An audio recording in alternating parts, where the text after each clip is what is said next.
200 இடங்களில் யார் வெல்லப் போகிறார்கள் என்பதை மக்கள் முடிவு செய்வார்கள் என்று பாஜக மாநில தலைவர் நயினார் நாகேந்திரன் தெரிவித்துள்ளார். திருச்சி ரயில் நிலையத்தில் செய்தியாளரிடம் பேசிய அவர் இவ்வாறு கூறினார். ஓ பன்னீர்செல்வம் மீது மதிப்பு வைத்துள்ளோம். எந்த பக்கம் இருந்தால் அவருக்கு நல்லது என்பதை அவர்தான் முடிவு செய்ய வேண்டும் என்றும் நயினார் நாகேந்திரன் கூறினார்.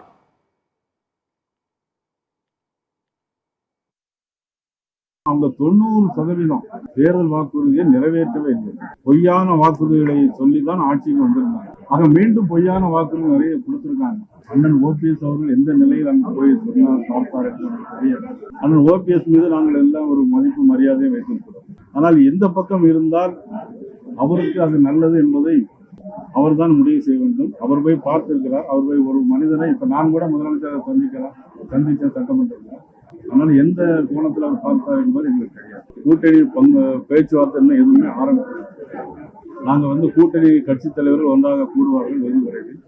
அவர்கள் கலந்து பேசி அதன் பிறகு அடுத்த முடிவு எடுத்தோம்.